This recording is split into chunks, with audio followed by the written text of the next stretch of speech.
par angoisse. Parce que en 2013, quand le grand marché de Lomé a été brûlé, elle a tout perdu. C'est ce qui a tué moi, ma mère. Parce que tout ce qu'elle vendait, toute son économie, elle laissait dans sa caisse à l'intérieur du grand marché de Lomé. Elle a mené une partie à la banque, mais une partie était restée à l'intérieur. Et elle n'était pas la seule. Beaucoup de nos mamans, qui sont des grands commerçants, qui sont des nanabens, laissent des millions et des millions dans leurs marchandises la cimée. Otuna adaka, koblana witrome, able kudado, kalbeme, able kuka, atomba chene kekewa, soit non san, quand sanois, leur économie, et il y en a qui ont peur de les ramener à la maison pour le fait de se faire braquer.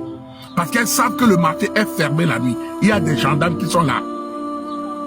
Elles laissent toute leur économie dans le marché. Et c'est comme ça que ma maman avait la marchande de laisser des millions et des millions dans sa caisse. Et le jour où le marché a pris feu, ces millions se sont brûlés. Ces marchandises se sont brûlées. Tout ce qu'elle a construit pendant presque 40 ans est parti en espace de quelques minutes. Elle n'a pas d'assurance. Personne ne va la rembourser. Elle a pris des marchandises. Et il faut qu'elle paye. Il faut qu'elle vive. Il faut qu'elle survive. Il faut qu'elle nourrisse ses enfants. Elle a fait une crise d'AVC.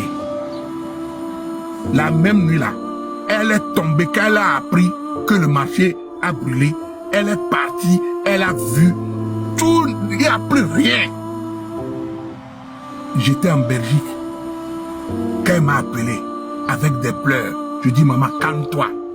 En espace de quelques minutes, ma maman est tombée, évanouie, paralysée.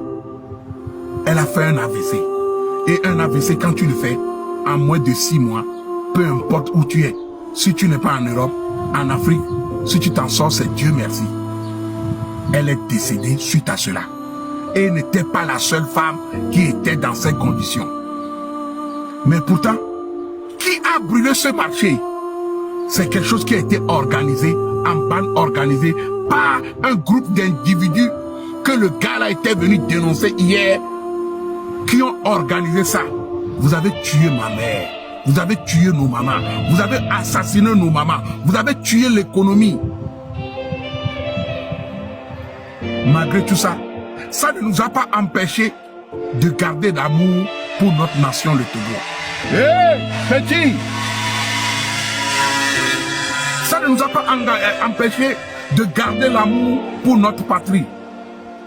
Nous avions continué. J'ai continué à apporter mon soutien à mon peuple. J'ai continué à amener de l'amour, à donner de la joie à travers mes musiques, à travers mes lives, à apporter des soutiens financiers à mon peuple. Aujourd'hui, voilà une bande de minorités qui n'ont rien apporté à ce peuple, qui profitent du bien du peuple, qui vivent au dos du peuple. Parce que quand je prends ce militaire, colonel Ndagbele ou quoi là, qui a été torturé à Amron, qui le paye? C'est l'État. Il est militaire, il est dans un camp. Qui prend les dépenses de ce camp? C'est qui les finance? C'est le peuple. Amel, il est dans un camp militaire, il roule dans une voiture de fonction qui est payée par l'État. L'État, c'est qui? C'est nous. Oui. L'État, c'est le jeune citoyen, c'est le conducteur de taxi-moto. C'est lui l'État. C'est le conducteur de taxi-moto qui va payer du carburant ou on prélève de la TVA sur ça. C'est lui l'État. C'est lui qui finance. On prend ses sous.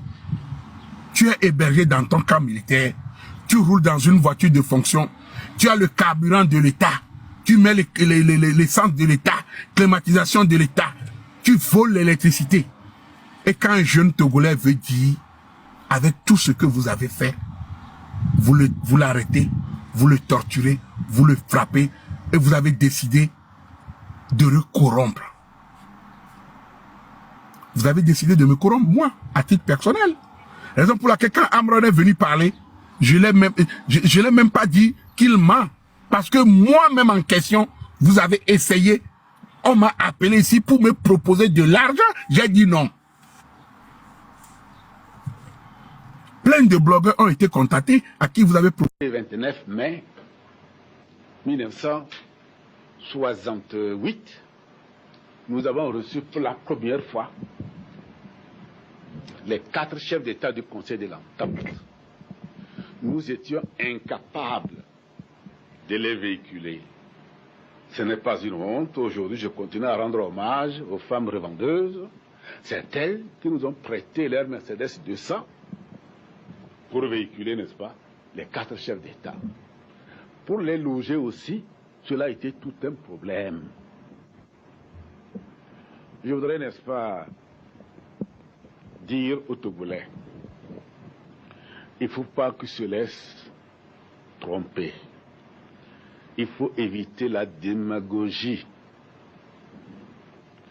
Personne ne viendra travailler à notre place. C'est nous, le peu que nous avons fait pour arriver là où nous sommes aujourd'hui, c'est la sueur de notre front. Chaque Togolais a contribué. Et si ne veulent pas que nous soyons reculés à 100 ans en arrière, il faut que les Togolais se ressaisissent pour travailler. La grève, la démagogie, ça ne sert absolument à rien.